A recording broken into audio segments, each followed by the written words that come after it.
The diner on Outpost 7 was quiet that evening. Most travelers kept to themselves, tired from long trips across the stars. The only sounds were soft music, the buzz of old lights, and the low hum of a cooler in the back.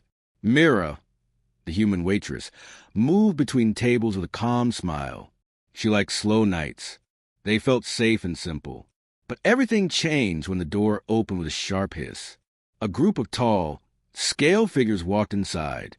Their heavy steps made the metal floor tremble. They were dragon veterans, soldiers from a distant world known for their power and strict honor. Their tall frames, glowing eyes, and sharp horns made everyone look away in fear. Even the talkative customers went silent. No one dared to greet them. Mira stopped in the middle of the diner. She felt her heart beat fast, but she forced a steady breath and stepped forward. The dragons always picked a corner booth, the one made strong enough to hold their weight. Tonight was no different. They sat down without a word. The air became heavy, as if the room itself held its breath. Mira walked over slowly, holding the small digital pad for orders. She tried to speak, but something on her armor caught her eye. Each dragon wore a dark chest plate with a glowing symbol engraved into it. It was shaped like a spiral flame, with sharp edges curling inward. It pulsed with a deep red glow, like a living ember. Her eyes widened. She knew that symbol. She had seen it before. But not here, not anywhere in the real world. She had seen it in a story her mother used to tell her when she was young. A story about a wounded dragon saved long ago by a simple human woman. A story Mira always believed was just a bedtime tale.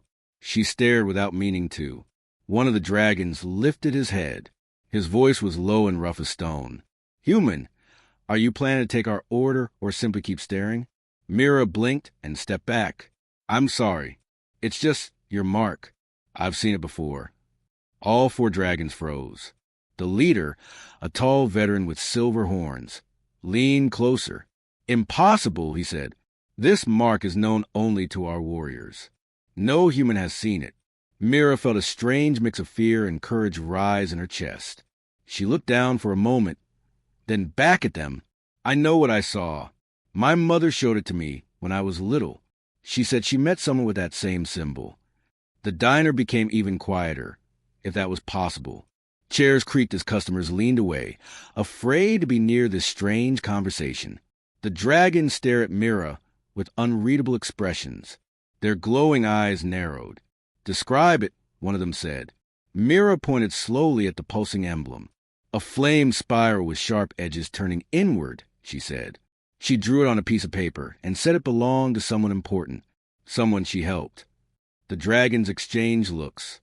Their faces changed, not angry, not hostile, but surprised, almost shaken. The leader spoke again, this time softer. "Human, that mark is the sign of the Skyfire. Only warriors who take the ancient oath carry it. It is not something your kind could know." Mira swallowed. "Maybe the story was real then," she said quietly. "Maybe my mother wasn't lying." The dragons leaned forward in unison, as if pulled by a single thought. Their plates shifted. Their claws tapped lightly on the table. They studied her, not as a waitress, but as someone who held a secret they did not expect. "What did your mother say?" the leader asked. His voice no longer carried the confident tone of a soldier. Instead, it sounded cautious, curious, almost worried. Mira took a breath. "She told me that when she was young, she found a wounded dragon outside a crashed pod. She helped him survive. She said, he carried a symbol like yours." Another dragon spoke in a whisper that made the hair on Myra's arms rise. "There was only one warrior with a mark like ours who vanished on that cycle. One we never found. One who never returned." The leader's claws curled slowly. "Girl, this story of yours, if it is true, it changes everything." Mira lowered her pad to her side. She had no idea why her mother kept that story hidden or why it mattered so much now. She only knew one thing. The dragons were frightened, not of her, but of what her words meant. The leader leaned back, his eyes never leaving hers. "Tell us everything your mother told you, every detail." Mira nodded slowly, unsure where this would lead. She felt the room watching, waiting, And for the first time, the dragons were silent, not because they wanted respect, but because a simple human waitress had spoken a truth they were not ready to hear. Mira stood still beside the dragon's table, feeling every heartbeat in her chest. The leader waited, his glowing eyes fixed on her. The other dragons leaned closer, their heavy scales shifting in tense silence. They wanted the story. They wanted the truth she had carried since childhood. Mira took a slow breath and began to speak. She remembered being very young, maybe 5 or 6 years old, living with her mother on a small farm at the edge of a quiet forest. They did not have much, only a small house, a garden, and a shed full of old tools. Her mother always told her stories at night, but one story was special. It was a story her mother only shared on difficult days, when Mira came home sad or scared. Back then, Mira thought it was just a way to comfort her, but now, standing in front of 4 dragon veterans, she wondered if the story had been real all along. She told them how her mother had once been a young traveler who fixed old machines for a living.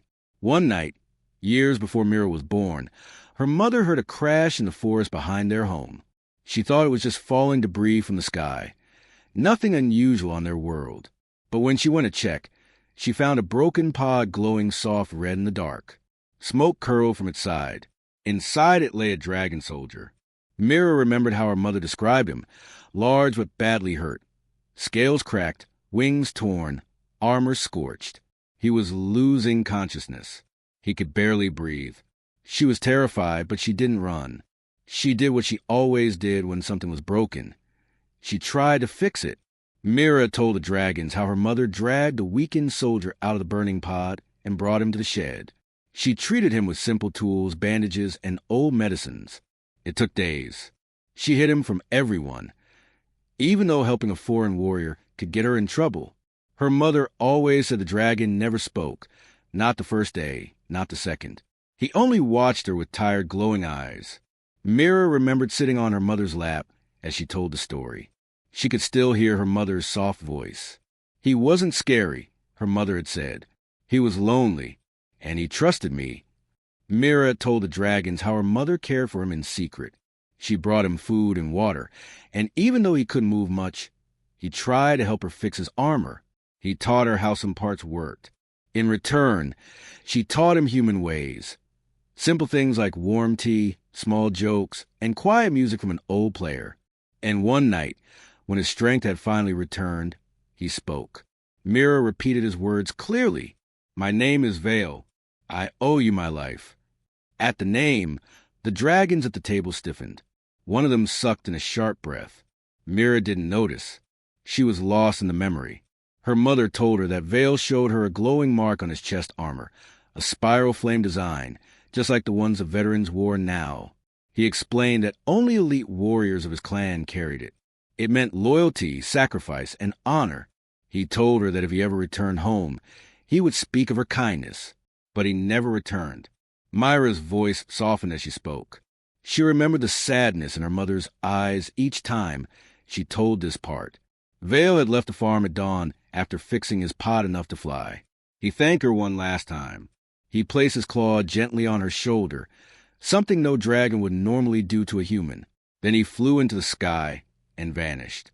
Her mother waited for news of him, but none ever came. Some nights she would sit outside, looking at the stars, wondering if he survived or if the glowing mark she once touched was the last memory she would ever have of him. Mira ended her story quietly. That's it. That's all she told me. The dragon said nothing for a long moment. Their armor lights flickered gently as they exchanged looks. Something heavy hung in the air. Recognition, disbelief, maybe even grief. The leader leaned closer, his voice lower than before. Human, Vale was not just a warrior. He was our commander. He disappeared during the Ash Rift War. We thought he died. Another dragon added, barely above a whisper, his mark was the same as ours. Your mother's story, it matches every detail. Mira felt a chill run down her spine. She hadn't expected this. She didn't know her mother had saved someone important. She didn't even know if her mother had believed the world would ever learn the truth. The dragons looked shaken. Their eyes no longer held the cold, distant glow of soldiers. Instead, they held something else, respect. The leader lowered his head slightly, a gesture dragons rarely gave to humans. If your mother saved Vale, he said, then we owe her and you a debt our people cannot ignore. Mira stood there, stunned. She had only shared a childhood memory, but it had changed the entire room, and the dragons were no longer silent. Mira stood frozen as the dragon veteran stared at her. The air around the table felt heavy, as if the entire room leaned in to listen. The leader, General Riker, kept his glowing eyes fixed on her, but now they held none of the pride or challenge he had shown before. Instead, they carried something deeper, something almost human.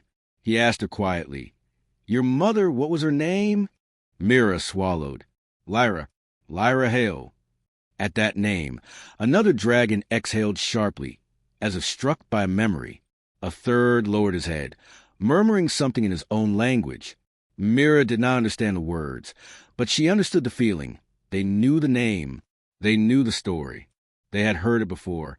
And now, for the first time, they believed it. General Riker leaned back slowly. His armor shifted and clicked, a sound like metal sighing. "We were told a legend," he began, long after the war ended. A story that many thought was false. A story about a human woman who saved our commander when no one else would. Mira held her breath. No one had ever taken her mother's story seriously before. Not neighbors, not teachers, not friends.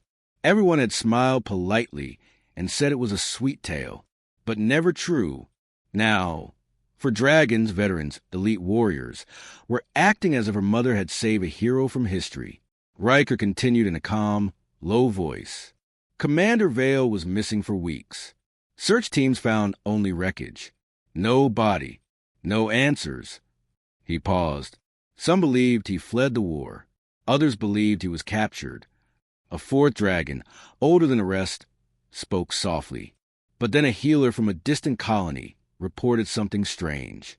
She spoke of a dying soldier who was found by a woman of fire and kindness. She said that the soldier lived because a human risked everything. Mira blinked. "A human woman like my mom?" "Yes," the older dragon said. The healer found pieces of his ruined armor nearby, but she never found Vale. She sent the story to our council. It became a rumor, a myth. His voice softened even more. We did not know if she was real. Mira felt her heart beating faster. She wished her mother could hear this. Wished she could see the way these mighty warriors bowed their heads at the sound of her name. General Riker reached slowly into a small pocket on his armor. He pulled out a small metal plate marked with the spiral flame symbol. It glowed softly in the low light. "We carry this mark," he said. "The flame crest. Only those who served under Commander Vale have the right to bear it." He tapped the crest once with his claw, and he carried a unique version of it. His own personal mark was engraved with a tiny line at the center. No one else had that. Mira stared at her memory, the mark she had seen as a child, the one her mother described. She whispered, "My mom said his mark had a line through the flame." Every dragon froze at once. That detail was too specific to be chance. For a moment, none of them spoke. The bar seemed quieter than ever. Even the customers who had been watching from afar remained silent, sensing that something important was happening. Riker finally broke the stillness. "Then it is true," he said softly. "Your mother saved our commander." Another veteran added, "He must have returned to battle. He must have fought for us again. But we never knew who helped him." He looked at Mira with a deep, respectful gaze. "We never knew the human who stepped into our war." Mira felt warmth behind her eyes, and she blinked quickly to keep tears from falling. She had grown up thinking her mother's story was only a bedtime tale, something private, something small. But in truth, her mother had changed the fate of an entire dragon unit. She had saved a leader these warriors still honored. One dragon leaned closer, his voice shaking slightly. "If we had known her name, we would have honored her. We would have sung her story in our halls. That is our tradition for those who save our own." Riker looked directly into Myra's eyes. "But now we know her name because of you." Mira didn't know what to say. She only whispered, "I thought no one would believe it." "We do. Riker replied. And we will make others believe it too. Another dragon nodded. Your mother will be known, not as a rumor, not as a myth, but as the woman who saved Commander Vale. Mira felt her chest tighten, not with fear, but with pride so strong it almost hurt. She never expected a simple memory to matter. She never expected a childhood story to shake warriors to their core. But now she understood. Her mother's kindness had left a mark deeper than any crest. On a soldier, on a war, and on every dragon who served under him. And tonight, that hidden story had finally been revealed. A heavy silence filled the room after the dragons finished speaking. Mira stood still, her hands cold, her heart beating fast. She felt as if the world around her had shifted. For years, she had looked at the mark on her mother's shoulder without understanding it. Now she knew it was something ancient, something dangerous, something connected to these dragons who sat before her like quiet mountains. General Kaler watched her carefully. His voice was calm, but there was a strange sadness in it when he spoke again. That mark is not just a symbol, he said. It is a promise, a choice your mother made long ago. Mira swallowed hard. But what choice? She never talked about any of this. She never even said she met dragons. Kaler nodded slowly. She did not want you to carry her burden. The other dragons exchanged looks, some painful, some thoughtful, some heavy with memory.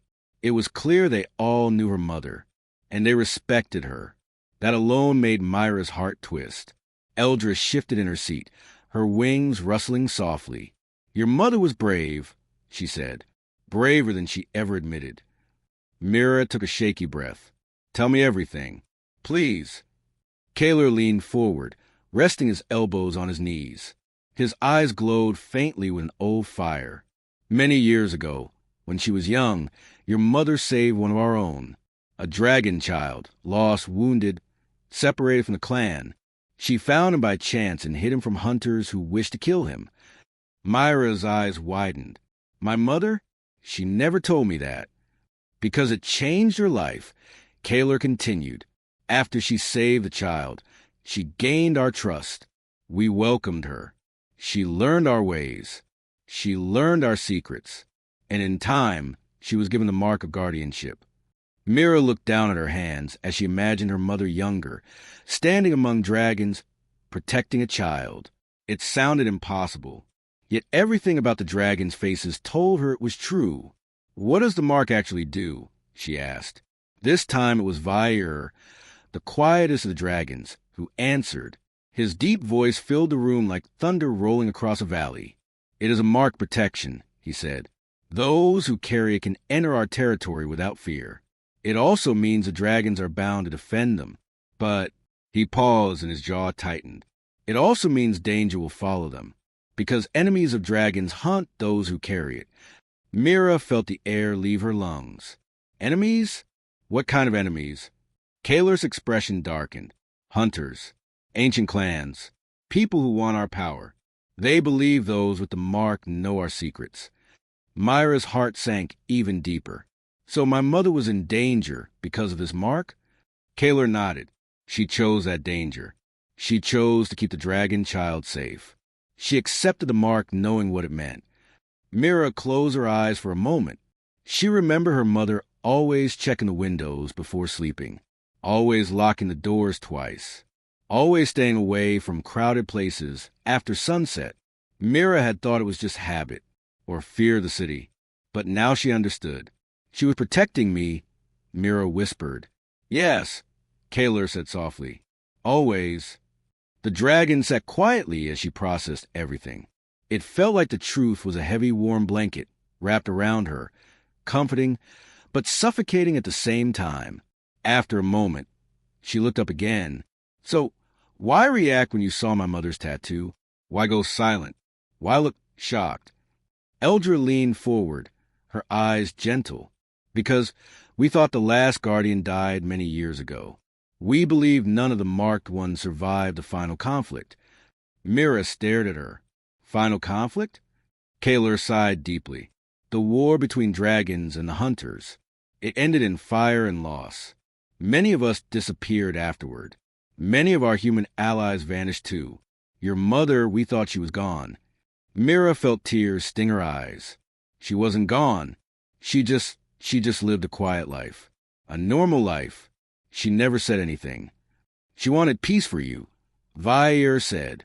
She did not want her past to touch your future. Mira looked away, wiping her eyes quickly. And now it has. Kaler's voice softened. Because you showed the mark. And because fate does not forget what is unfinished. The room grew colder. Mira suddenly felt watched, not by the dragons, but by something outside, something waiting in the shadows of the world. So what happens now? She asked quietly. Kaler stood slowly. His wings unfurled just enough to cast a shadow across the room. Now, he said, we protect you, as we once protected your mother. Mira felt fear rise inside her, but above it, something else appeared too. Courage. Maybe it came from her mother. Maybe it came from the mark. Or maybe it came from the strange truth that she was no longer alone. She lifted her chin. I want to know everything. All of it. Whatever danger is coming. I want to be prepared. The dragons looked at her with a new kind of respect. Kaler nodded once. Then the real story begins today.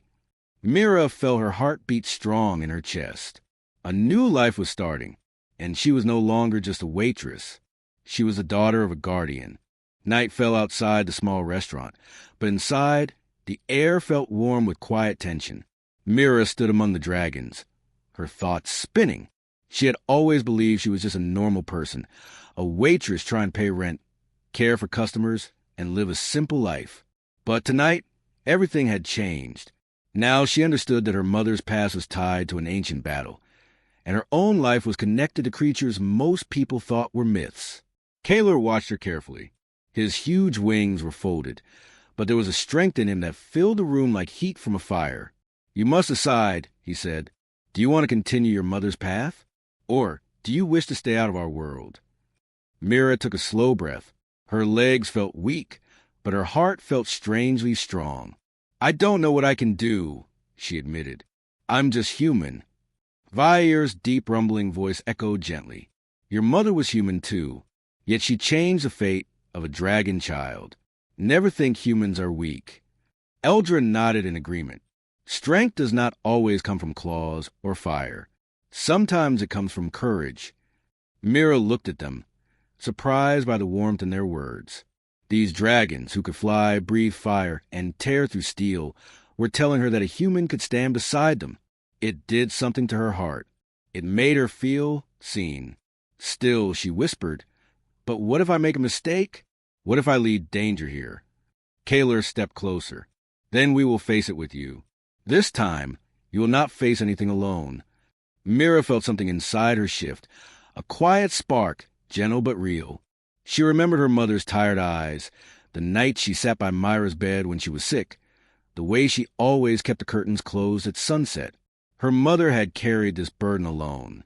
Mira did not want to repeat that lonely path. I want to help, Mira said softly.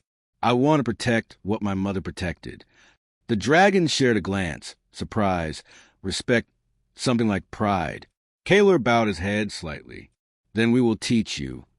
Before anyone could speak again, the lights in the restaurant flickered. A cold wind moved through the door, though it was shut. Myra's heart jumped. Eldra stiffened, her wings tightening. They're close, she whispered. Mira froze. Who? Kaler's voice was low. Hunters. A shadow moved across the window outside, slow, silent, tall. Myra's breath caught. She felt fear, but she also felt something stronger, a deep, quiet anger. She would not run. Not tonight. Kaler moved smoothly, placing himself between Mira and the door. The other dragons shifted, ready to shield her. Their bodies blocked the lights like living walls. The door handle rattled. Myra's heart thudded hard, but she lifted her chin. Her mother had faced danger for years. Mira would face it now, too. The door pushed open a crack. Kaler growled, the sound low and dangerous. Leave. A cold voice answered from behind the door. We are not here for you, dragon. We are here for the girl. Mira felt her breath freeze. The hunters knew. They knew about the mark. They knew about her, but she did not step back. Instead, she stepped forward. Eldra hissed softly. Mira. It's okay, Mira said, even though her hands were shaking. I want to talk. Kaler looked at her as if she had grown wings. This is not a safe choice. Mira took another step. My mother didn't hide because she was weak. She hid because I was a child. But I'm not a child now. The door opened wider. A figure stood there, cloaked, masked, silent. Mira could not see their face, but she felt their eyes lock on her. You carry the mark, the hunter said. Give us what you know. Tell us where the dragons hide. Mira stared at him, shocked by how easily she could speak. I don't know anything, but even if I did, I would never help you hurt them. The hunter tilted his head. You would protect them? Yes, Mira said. The hunter stepped forward, but Kaler's tail moved like a whip, blocking the entrance. Flames flickered in his throat. You will not take her, Kaler growled. The hunter looked at him for a long moment. Then he stepped back and closed the door slowly, almost calmly. This is not over, he said to the wood. She is marked, and we will return. Silence followed. Heavy, sharp, cold. Mira stood still, feeling her knees weaken. But she did not collapse. She did not cry. She simply breathed. Kaler turned to her. You faced him without fear. Mira shook her head. I was scared. That is what makes it brave, Eldra said gently. Mira managed a small, tired smile. So what happens now? Kaler's eyes glowed softly. Now we train you. Now you learn who you truly are. Now the dragons stand with you. For the first time, Mira felt a fire inside her, small but bright. She was human, and that was enough.